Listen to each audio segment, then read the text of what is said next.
food tracking? Is it helpful or harmful? So this comes up quite a lot when I'm working with clients. I often get questions around food tracking. So I thought I'd do a little bit more of a deeper dive today on this.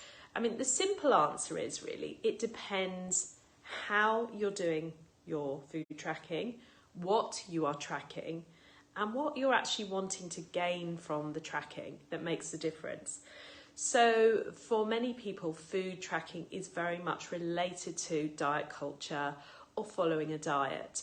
And for around the last 100 years or so, diets have really evolved with having to keep a record of meals.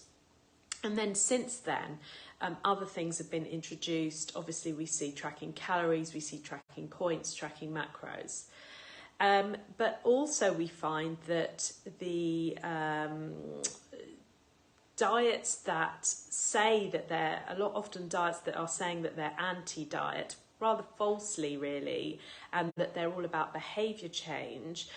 You've got companies like Noom and WW, where you actually need to log your calories or to log what you eat in order to stay within a certain calorie goal.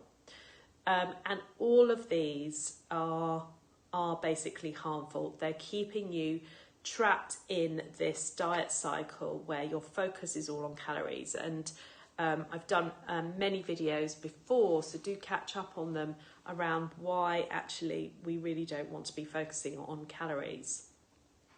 Also, I found many of my clients have used apps in the past, such as MyFitnessPal, and they've sort of fed back to me that this has really contributed towards a really obsessive relationship with food and perhaps even with exercise, because you're constantly tracking calories and tracking your activity. And, you know, this is what is causing a lot of the problems, or contributing to a lot of the problems with people, or keeping them very much stuck in that cycle. And so really want to talk to you about what is healthy food journaling. I'll call it journaling because it's more of a journaling thing than actual tracking, though people tend to think of it as tracking. You know, it can be helpful to really connect how you feel in the day, your mood, how you feel energy-wise. But if your focus is very much on ensuring you're having enough food and working towards balance so you feel energized and satisfied, then that's a much more healthier way of doing the food journaling.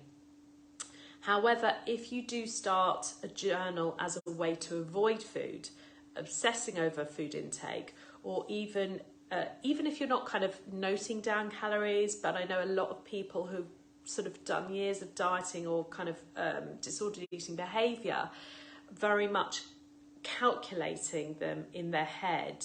So this kind of, if you're sort of focusing on that, this will certainly keep you stuck where you are, very firmly stuck, or could be even more harmful to you.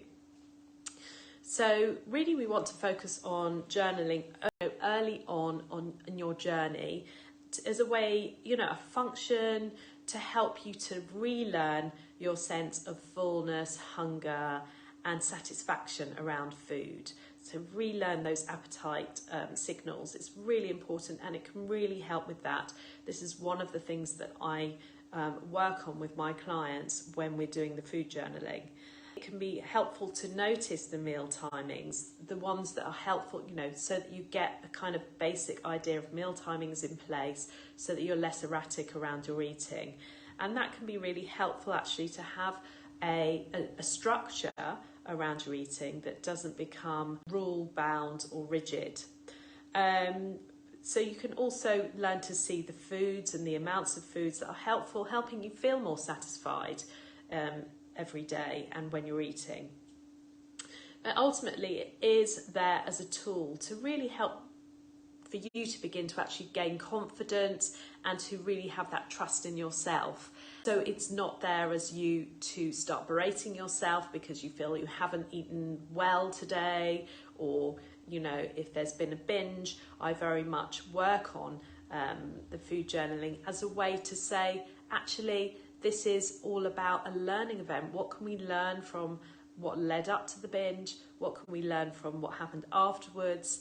And how can we notice some of the thoughts and beliefs that were coming up at that time? So it's very much a learning tool, and very much involved in, you sort of a positive experience of you taking information that can be really useful to you moving forward.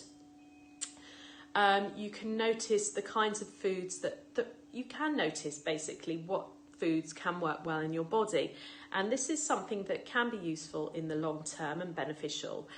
However, if you are a disordered eater, this isn't something that I would recommend bringing too much attention to initially, because I have seen people have become very hyper-focused and again create that sort of obsessiveness around foods. For example, I have a lot of people that are, suffer with digestive problems as well as their eating, and it makes that sort of hyper-focus that they can create so much stress around the food that they're eating, and the worry and the anxiety that food is going to cause more digestive distress, that actually that anxiety is causing a lot more harm than the food itself.